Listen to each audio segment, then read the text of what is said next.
Les saludamos de parte de la Iglesia Presbiteriana y Reformada Pacto de Gracia en San José, Costa Rica.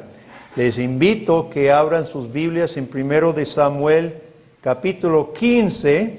Vamos a leer un pasaje y el título de este mensaje le hemos puesto El sacrificio que Dios quiere.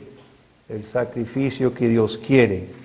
Para los chicos que recuerdan la historia de Saúl, recuerda que Saúl había sido un campesino llamado por Dios para ser rey en Israel.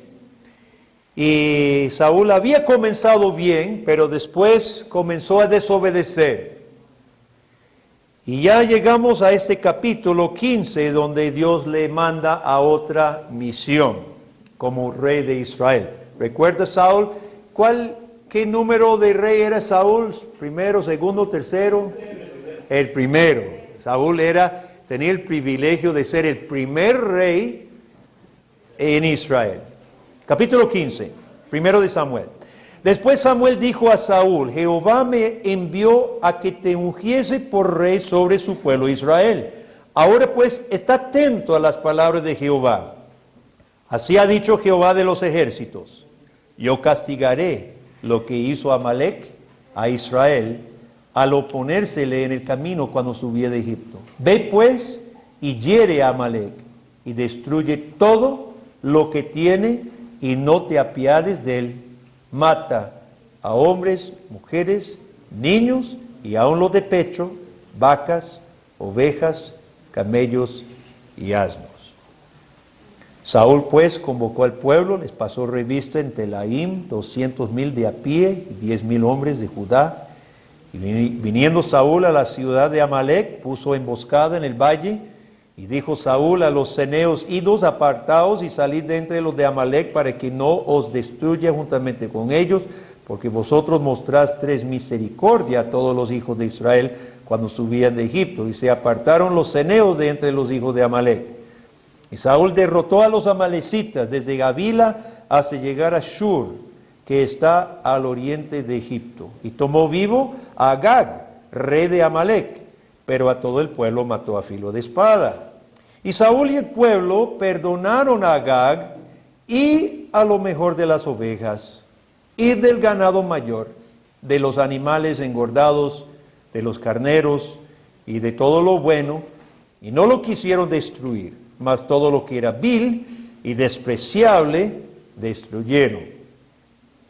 Vino palabra de Jehová a Samuel diciendo: me pesa haber puesto por rey a Saúl, porque se ha vuelto de en pos de mí, no ha cumplido mis palabras. Y se apesadumbró Samuel y clamó a Jehová toda aquella noche. Madrugó luego Samuel para ir a encontrar a Saúl por la mañana, y fue dado aviso a Samuel diciendo: Saúl ha venido a Carmel. Y he aquí se levantó un monumento y dio la vuelta y pasó adelante y descendió a Gilgal. Vino pues Samuel a Saúl, y Saúl le dijo: bendito seas tú de Jehová, yo he cumplido la palabra de Jehová. Samuel entonces dijo: pues qué balido de ovejas y bramido de vacas es este que yo oigo con mis oídos. Y Saúl respondió: de Amalec los han traído, porque el pueblo perdonó lo mejor de las ovejas y de las vacas para sacrificarlas a Jehová tu Dios, pero lo demás lo destruimos. Entonces dijo Samuel a Saúl: déjame declararte lo que Jehová me ha dicho esta noche. Y él le respondió: dijo Samuel, aunque eras pequeño en tus propios ojos, ¿no has sido hecho jefe de las tribus de Israel? Y Jehová te ha ungido por rey sobre Israel. Y Jehová te envió en misión y dijo: ve, destruye a los pecadores de Amalec y hazles guerra hasta que los acabes. ¿Por qué pues no has oído la voz de Jehová, sino que vuelto al botín has hecho lo malo ante los ojos de Jehová? Saúl respondió a Samuel: antes bien he obedecido la voz de Jehová y fui a la misión que Jehová me envió, y he traído a Agag, rey de Amalec, y he destruido a los amalecitas. Mas el pueblo tomó del botín ovejas y vacas, las primicias del anatema, para ofrecer sacrificios a Jehová tu Dios en Gilgal. Samuel dijo: se complace Jehová tanto en los holocaustos y víctimas como en que obedezca a las palabras de Jehová. Ciertamente el obedecer es mejor que los sacrificios, y el prestar atención que la grosura de los carneros. Porque como pecado de adivinación es la rebelión, y como ídolos e idolatría la obstinación. Por cuanto tú desechaste la palabra de Jehová, Él también te ha desechado para que no seas rey. El próximo domingo esperamos terminar el pasaje, hermanos. Hoy vamos a ver esta parte. ¿Está seguro usted de que Dios se agrada de tu vida, de tu sacrificio, de tu ofrenda? Tenemos un importante pasaje, hermanos, acerca de nuestra relación con el Señor.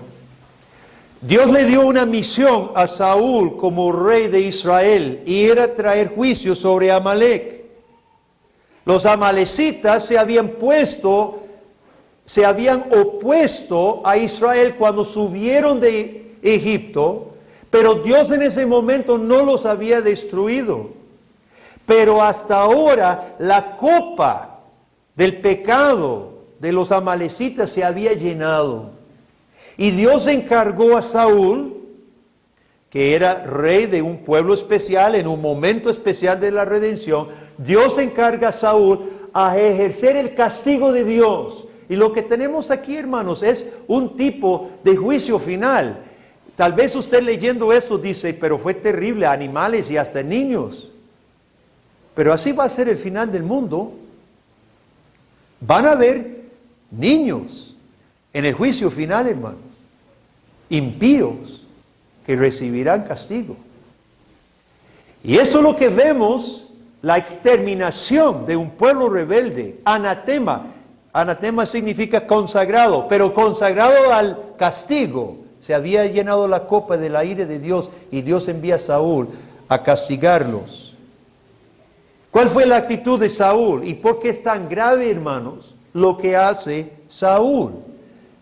Veamos la actitud de Saúl cuando ha regresado de la misión. Saúl, como dije, había comenzado bien su primera guerra contra los filisteos. Él había ejecutado. Pero rápidamente algo pasa en el corazón de Saúl. En capítulo 13 de Samuel, se lee que él, esperando a Samuel, niños, ¿recuerda lo que hizo Saúl? Porque el pueblo estaba ahí, iban a hacer un sacrificio y tenía que llegar Samuel, y Samuel no llegaba. ¿Y qué hizo Saúl? Se adelantó y ofreció sacrificio que no le correspondía, solo a los sacerdotes le correspondía. Bueno, ya pasó. Dios lo perdonó. Después en capítulo 14 hace una locura. Otra vez libra guerra y hace una maldición. Aquí están sus soldados peleando. Y en aquel entonces pelear era con botas, a pie, persiguiendo y peleando a espada. Y le hace una maldición contra cualquiera que coma algo durante el día. Entonces todos estos soldados hambrientos, sin comer, medios muertos de falta de energías. Su hijo no oyó la maldición y comió miel, Jonatán. Y Saúl lo iba a matar cuando se da cuenta. Y fue el pueblo que lo tuvo que salvar, porque Jonatán más bien había ganado la victoria. Y Saúl casi lo mata. O sea, este hombre está perdiendo el equilibrio de qué es seguir a Dios y qué es su tarea como rey en Israel. Y llegamos a este capítulo. Y Dios dice: quiero que me represente castigando a un pueblo malo y pecaminoso. Y Saúl no cumple. Trae al rey. ¿Por qué perdona al rey? ¿Sabe lo que está pasando, hermanos? Saúl, un anterior boyero. ¿Por qué era Saúl? Un joven que había perdido los asnos. ¿Se acuerda cuando Samuel lo llama al principio? Saúl, que no quería ser rey, se escondió en los bultos. Se le está subiendo esto de ser rey. ¿Sabe por qué trae a Agag? Los reyes antiguos, los reyes de imperios, cuando conquistaban a algún rey, era la costumbre traerlos al rey. Mataba al resto, ¿verdad? Pero traía al rey a su palacio. Y hasta lo ponía a comer con él. ¿Sabe qué era? Una humillación. Ahí está el rey de Israel. 2 reyes leemos que se los llevaron. ¿Quién recuerda? Pregunta de trivia. 2 reyes, por lo menos leemos que se los llevaron reyes. Manasés lo llevó los asirios a Babilonia. Y Joaquim o Joacim, no me acuerdo cuál de los 2, le sacaron los ojos después de matar sus hijos delante de él y se lo llevó. Y estuvo comiendo en la misma mesa del rey. Pero eso era una humillación, diciéndole, aquí tengo al rey de Israel, velo. Cautivo, preso. Saúl ya se cree emperador. Es rey de un poco de israelitas, campesinos, pastores, hermanos. Y ya Saúl se cree el gran rey en la tierra. Y se trae a Agag de los amalecitas. Y lo va a poner en su tienda. Bueno, no creo que tuviera palacio. Creo que vivía todavía en casitas o tiendas, porque no tenía nada todavía. Israel no era nada. Traía a Agag. Versículo 9, eso es en versículos 7 y 8. Versículo 9, leemos que Saúl y el pueblo perdonaron a Agag y lo mejor de las ovejas. Más adelante, ¿qué es la versión de Saúl cuando Samuel lo confronta? Según Saúl, ¿quién salvó los animales? El pueblo. ¿Lo leyó? Versículo 15 dice, ¿dónde era? El pueblo perdonó, versículo 15, el pueblo perdonó lo mejor de las ovejas. Bueno, vamos a hablar de eso ahorita. Pero primero, Dios había dicho, todos los amalecitas y todos los animales sacrificados a mí allá. Perdonaron lo mejor de los animales y que no trajeron lo vil y lo despreciable. Aquellas vacas flacas, las ovejas todas feas, las rencas, ahí las dejaron. Ahí sí, eso lo exterminaron. Pero las gorditas, las llenas de lana, las vacas llenas de leche, esas sí las trajeron. Versículo 12. Cuando llega Saúl, no llega a Gilgal a esperar a Samuel, sino primero va a Carmel. Carmel era, si es el mismo monte Carmelo, era arriba en Israel, cerca del mar, un lugar más alto. ¿Y qué es lo que se hace? Esta versión dice, se hizo un monumento. La versión Reina Valera en 1909 dice un trofeo. Fíjese que esto no es un altar. Muchas veces en el Antiguo Testamento hacen un altar. Los antiguos eran mejor que hoy. Hoy ponemos una bandera, pero esa bandera de tela se rompe en el viento y en un poco de tiempo, un poco de meses, ya no existe. No, los antiguos levantaban un altar que era una columna de piedras. Eso no se deshacía. Eso duraba siglos. Levantaba un altar en el nombre de Jehová, y cuando los niños preguntaban, porque los altares no era solo para sacrificar encima, era también una bandera, ¿verdad? Era algo que se declaraba. Cuando cruzaron el Jordán, hicieron 12 piedras, y esas piedras, ¿qué significan? Mire, le voy a contar, decían los padres. Pero Saúl no levanta un altar en nombre de Dios, se monta un trofeo. ¿Para quién es un trofeo? Para uno mismo. No le estaba haciendo trofeo a Dios. De por sí Dios no estaba pidiendo trofeo. Saúl tiene problemas.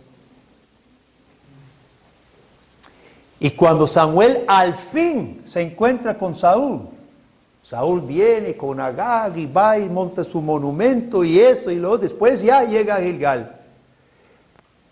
Yo no creo que todavía anduviera con los animales. La gente ya se había llevado los animales.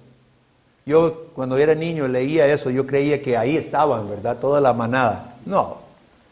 Saúl ya estaba en su casa. O estaba en Gilgal esperando a Samuel. Y llega Samuel. Y cuando Saúl lo ve, versículo 13, lo saluda. Y dice, bendito seas tú de Jehová, he cumplido toda palabra de Dios. Y nosotros nos preguntamos, qué descarado. No había cumplido. Samuel le pregunta, Samuel no está viendo los animales. La gente se había llevado los animales a sus casas. Ellos dijeron, ¡ay, pero qué es esto, Saúl! Vamos a ir y pelear y arriesgar nuestras vidas y no hay nada, ningún beneficio para nosotros. Nos merecemos algo, una vaquita, un corderito por lo menos.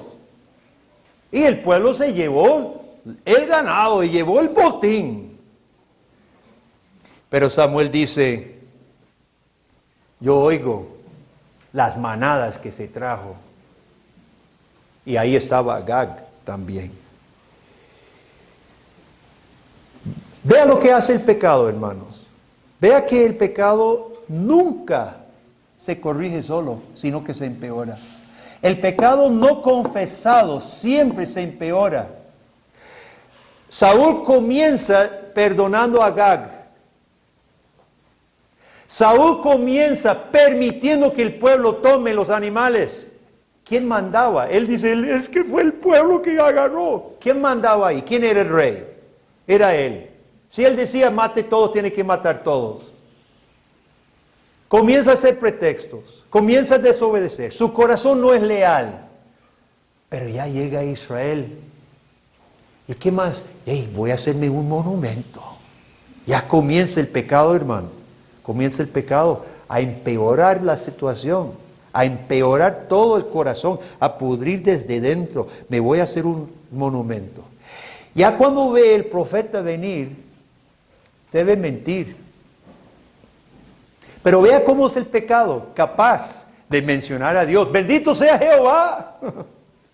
¿Ah? El pecado es capaz de mencionar a Dios y bendecir a Dios inclusive. Bendito sea Jehová tu Dios, he cumplido, miente.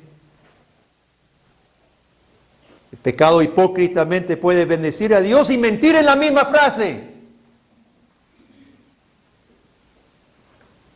En una misma oración, bendice a Dios y miente descaradamente. Bendito sea Jehová, he cumplido mi misión.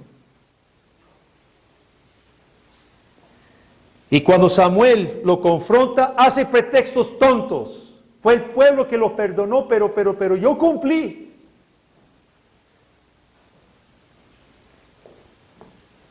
Y leyendo unos versículos más que no terminamos, cuando Samuel le dice, ya son 3 veces graves, Saúl.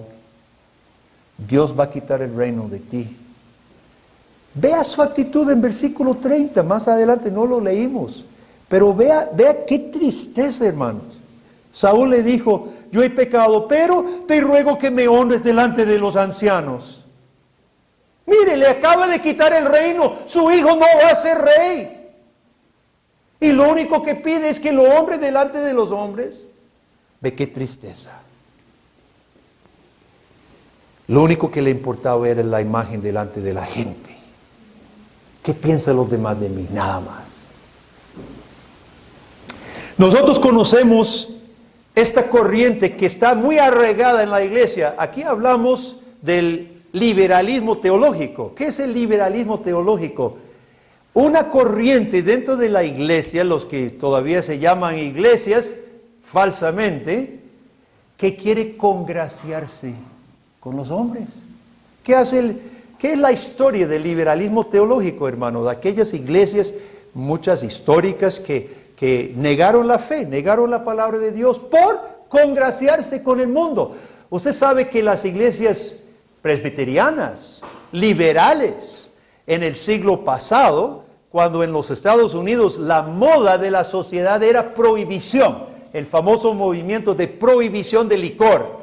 Y todo el estado, los estados pasaron leyes contra el licor y nadie podía beber licor. La iglesia presbiteriana liberal apoyaba la prohibición, eran anti-licor, anti-guaro. La sociedad era prohibicionista y también la iglesia. Y pasó prohibición, ya se levantó, ahora la iglesia presbiteriana está en favor del guaro. Entró el feminismo en la sociedad. El mundo quería el feminismo, quería deshacerse del patriarcalismo de la Biblia y tener el feminismo, y la iglesia presbiteriana también dice, sí, ordenemos mujeres, aunque la Biblia diga que no, es mejor caerle bien al mundo.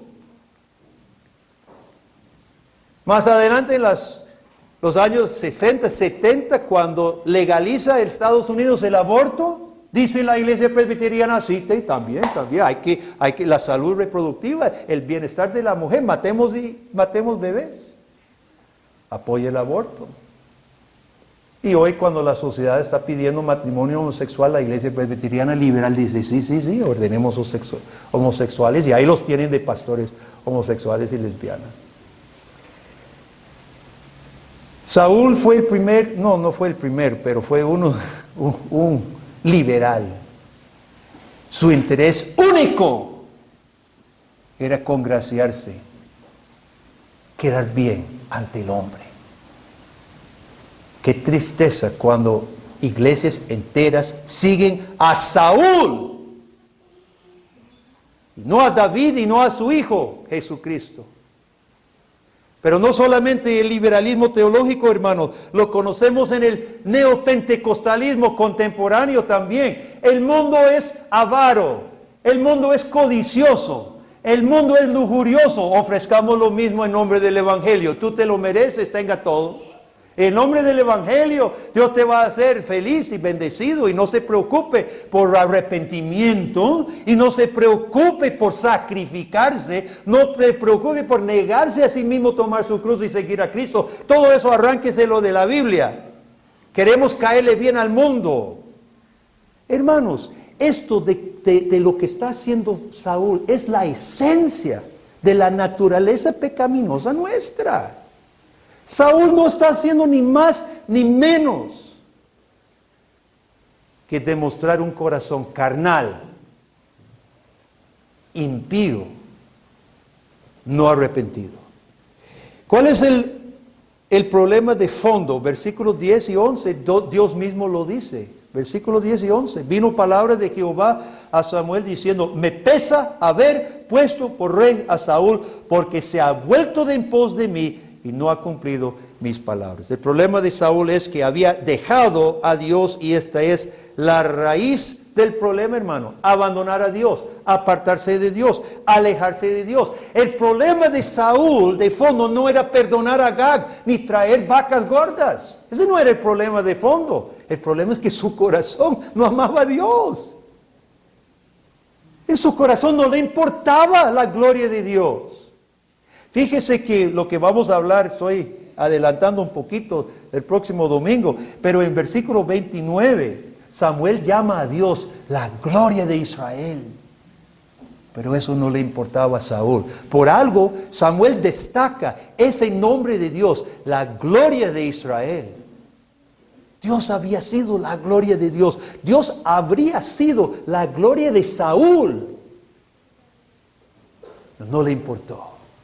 La gloria de Dios no le importaba a Saúl. Lo único, aún ante la palabra de que Dios le estaba quitando el reino, dice, está bien, sí, yo pequé, pero hónreme ante la gente. Qué patético, hermano. Qué patético. Pero la Biblia dice que esto no solo fue problema de Saúl. Es su problema y mío también. Este es nuestro problema. La gloria de Dios no es la que motiva nuestro corazón, sino cómo estamos delante de la gente. Ustedes conocen bien el pasaje en Romanos 3:10. De hecho, estábamos leyendo esto en la escuela dominical ahorita. No hay justo ni aun uno. No hay quien entienda. No hay quien busque a Dios. Todos se desviaron, a una se hicieron inútiles. No hay quien haga lo bueno, ni siquiera uno. Saúl es nuestro rey. Eso es lo triste. Saúl es nuestro rey. Saúl, como rey teocrático, debía transformar a Israel en lo que no era. Debía tomar un Israel rebelde, terco, duro, y llevarlo a Dios. Pero en su lugar, Saúl siguió exactamente como el pueblo. Rebelde, no arrepentido. Y allá en Amalek, medio cumpliendo, pero complaciéndose a sí mismo. Has vuelto al botín. Te has fijado en lo tuyo. Complacerse a sí mismo. En lugar de la gloria de Israel.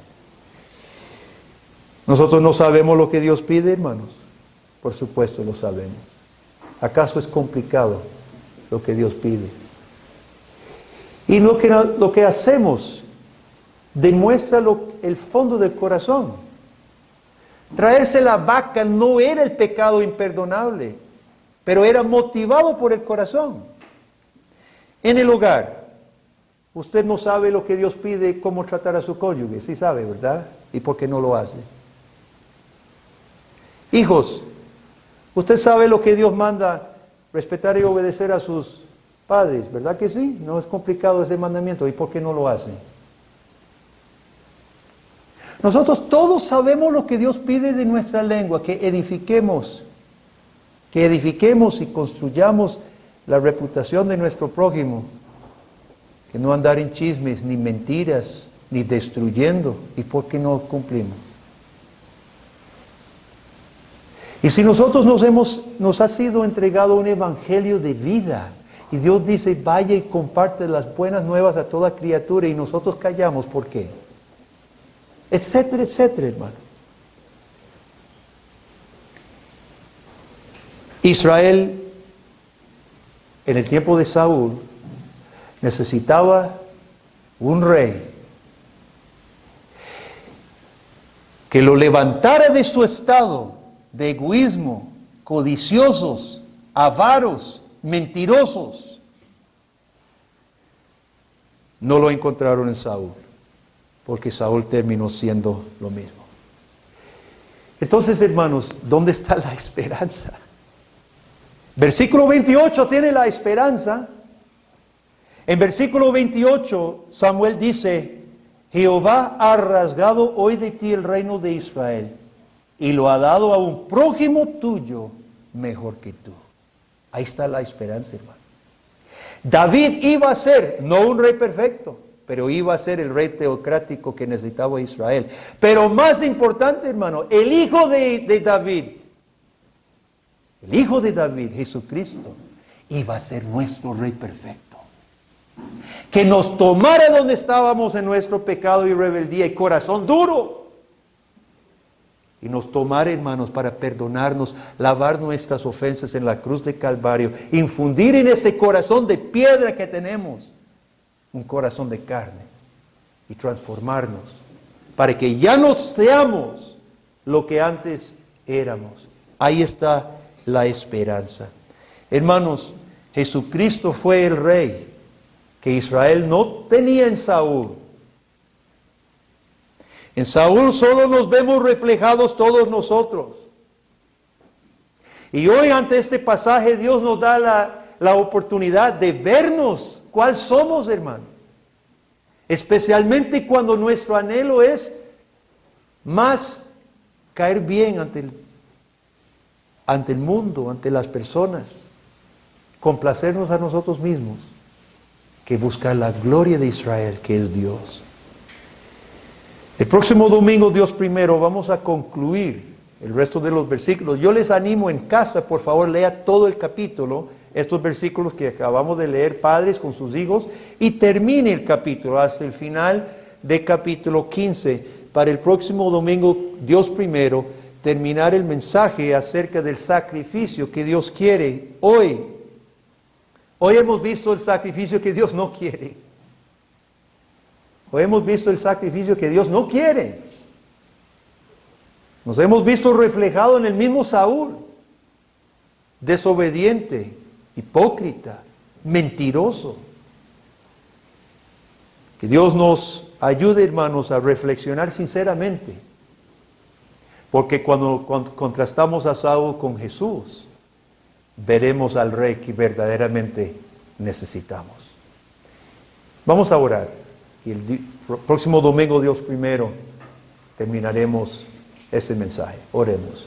Padre, nos entristecemos no solo en ver el descenso de un hombre privilegiado como primer rey de tu pueblo, sino que nos entristecemos, Dios, al vernos a nosotros mismos reflejados en él. Padre, pedimos tu perdón por todas estas mismas cosas que nosotros seguimos haciendo. Y pedimos, oh Dios, que en Cristo tú nos saques, nos levantes, nos laves, nos cambies, oh Dios, para que nosotros seamos aquel pueblo que tú deseas, por el cual moriste, Jesucristo. Un pueblo agradecido, Dios, dóciles en tus manos, sirviendo la gloria de Israel. Que nuestra meta de vida sea buscar tu gloria. Padre, lo pedimos en el nombre de Cristo, el Hijo de David. Amén.